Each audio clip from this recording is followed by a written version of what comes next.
السلام علیکم ورحمۃ اللہ وبرکاتہ۔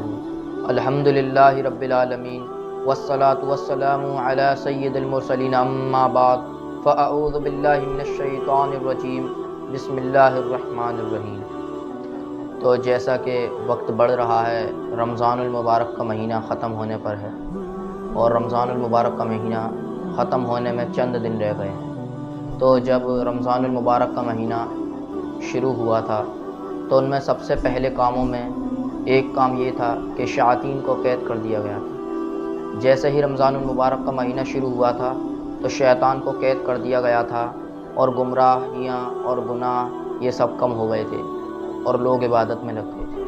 اور جو بھی لوگ عبادت عام دنوں میں نہیں کرتے تھے، وہ لوگ رمضانوں میں عبادت کرنا شروع کر دی تھی، اور وہ رمضانوں میں عبادت بھی کر رہے تھے۔ لیکن جیسے جیسے وقت بڑھ رہا ہے، رمضان المبارک کا مہینہ ختم ہونے پر ہے، اور جیسے ہی رمضان المبارک کا مہینہ رخصت ہوگا، جوں ہی رخصت ہونے کے بعد شیاطین آزاد ہو جائے گا، اور جیسے ہی شیاطین آزاد ہوگا تو شیاطین آزاد ہونے کے بعد گناہوں لوگوں کو گمراہ کرنے میں لگ جائے گا، اور جیسے ہی وہ آزاد ہوگا تو اس کا جو گناہوں کا زور ہوگا وہ بے حساب ہوگا، کیونکہ وہ ایک مہینے سے قید میں تھا، پورے مہینے وہ قید میں تھا۔ لیکن جیسے ہی رمضان المبارک رخصت ہوا وہ آزاد ہو گیا، اور قید کے بعد وہ پورا بھر گیا تھا، اس نے کسی کو اور قید میں تو گمراہ نہیں کرا تھا، لیکن وہ پورے مہینے کی کسر جو اپنی نکالے گا وہ عید کے دن نکالتا ہے۔ شیاطین جیسے ہی آزاد ہوگا اپنی پورے مہینے کی کسر عید کے دن نکالتا ہے۔ آپ نے جیسا کہ دیکھا ہوگا،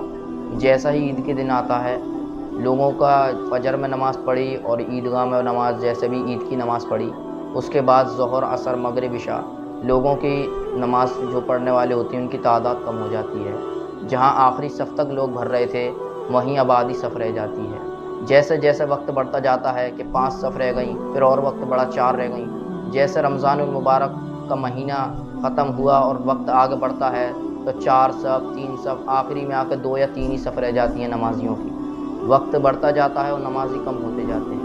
شیاطین اسی طریقے سے لوگوں کو گمراہ کرتا ہے، اور خاص طور سے عید کے دن وہ اپنے پورے مہینے کا حساب کرتا ہے۔ کس طرح کہ آپ نے دیکھا ہوگا کہ عید کے دن فلمیں چلتی ہیں، کہ سلمان خان کی فلم لگ رہی ہے، کہ اس کی مووی لگ رہی ہے، اور لوگ دیکھنے بھی جاتے ہیں۔ پورے سال عبادت کرتے ہیں، اور پورے سال نہیں، پورے مہینے عبادت کرتے ہیں، اور اس کے بعد عید کے دن فلم دیکھنے چلے جاتے ہیں۔ کہ فلم دیکھنے گئے، کہ ظہر میں فلم دیکھنے بیٹھے کہ نماز کا فکر نہیں، عصر کی نماز نکال دی، 2 3 4 گھنٹے کی فلم ہے، بیٹھ رہے ہیں شام عصر میں دیکھنا ہے تو پوری مغرب کی نماز نکال دی، اسی طریقے سے اپنی نمازیں نکال دی، اور عید کے دن اتنا گناہ کرا کہ تفریحاں کر رہے ہیں، بائکوں پہ گھوم رہے ہیں۔ حالانکہ اللہ تعالیٰ نے عید کو خوشی کے لیے بنایا۔ آقا علیہ السلام فرماتے ہیں عید کا دن خوشی کا ہے، لیکن خوشی بھی ایک حساب سے ہوتی ہے۔ لوگ کیا کرتے ہیں کہ گمراہ ہو جاتے ہیں اور تفریح کرتے رہتے ہیں۔ عید کا دن حالانکہ خوشی کا ہے، لیکن اس میں خوشی بھی طریقے سے منائی جاتی ہے، یہ نہیں کہ تفریح کر رہے ہیں، کہ پورے میں اپنا وقت برباد کر رہے ہیں۔ حالانکہ شیاطین جب لوگوں کو گمراہ کرتا ہے تو جب وہ گمراہ کر رہا ہوتا ہے تو کچھ لوگ ایسے ہوتے ہیں جو گمراہ نہیں ہوتی، لیکن زیادہ تر لوگ اس کی گرفت میں آ جاتے ہیں، اور کچھ لوگ ایسے خوش نصیب ہیں جو کہ اس کی گرفت میں نہیں آتے، اور رمضان کے بعد بھی کثرت سے نماز پڑھتے ہیں، قرآن پڑھتے ہیں، نماز پڑھتے ہیں، قرآن پڑھتے ہیں، اور اس کی جتنی بھی گرفت ہوتی ہے اس سے بچے رہتے ہیں۔ اور آپ کو بھی اسی طرح بننا ہے۔ اب آپ ایک بار خود ہی سوچئے، جب آپ نے پورے رمضان المبارک کے مہینے میں عبادت کری اور اس کے بعد چھوڑ دی تو اللہ آپ سے کتنا ناراض ہوگا۔ لیکن وہیں جو کچھ لوگ ہیں جو کہ رمضان المبارک میں بھی عبادت کرتے ہیں، اس کے بعد بھی عبادت کرتے ہیں، تو اللہ جب دیکھے گا کہ شیاطین آزاد ہوا اور اس نے گمراہ کرنا چاہا لیکن یہ گمراہ نہ ہوا، اور رمضان المبارک کے مہینے کے بعد بھی یہ عبادت کرتا رہا، تو اللہ اس بندے کو دیکھ کے، اس شخص کو دیکھ کے کتنا خوش ہوگا۔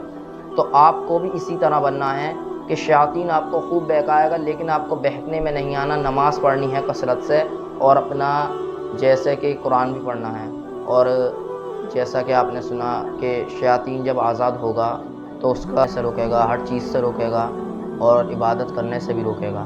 اسی طرح جو انسان ہے وہ شیطان کے ہاتھ کھلونا بن کے رہ جائے گا۔ جہاں اتنی عبادت کری، اب شیطان کے ہاتھ کھلونا بن کے رہ جائے گا، نہ عبادت کرے گا، اور لوگوں کی مسجد میں تعداد بھی کم ہو رہی ہے، جیسا کہ تعداد بالکل بہت معمولی رہ جاتی ہے۔ جہاں رمضانوں میں دیکھا نا آپ نے کہ پوری صفیں بھر رہی ہیں، لیکن جیسے ہی رمضان المبارک کا مہینہ گیا تو جو تعداد ہے وہ بالکل معمولی رہ جائے گی. جہاں پوری آخری صف بھر رہی ہے 2-3 صف رہ جا رہی ہیں. تو آپ کو اس طریقے کا نہیں بننا. آپ کو کیا کرنا، رمضان المبارک کے بعد بھی اسی طرح عبادت کرنی ہے جیسے رمضان المبارک میں کری تھی. اگر وقت نہیں ہے لیکن پھر بھی نماز نہیں چھوڑنی اور کلام پاک کو پڑھتے رہنا. تو میری اللہ سے دعا ہے کہ اللہ آپ کو اسی طرح سے جیسے رمضان المبارک میں عبادت کری اسی طرح عام دنوں میں بھی عبادت کرنے کی توفیق عطا فرمائے. آمین. پڑھیے صلو علی الحبیب صلی اللہ تعالی علی محمد. السلام علیکم ورحمۃ اللہ وبرکاتہ.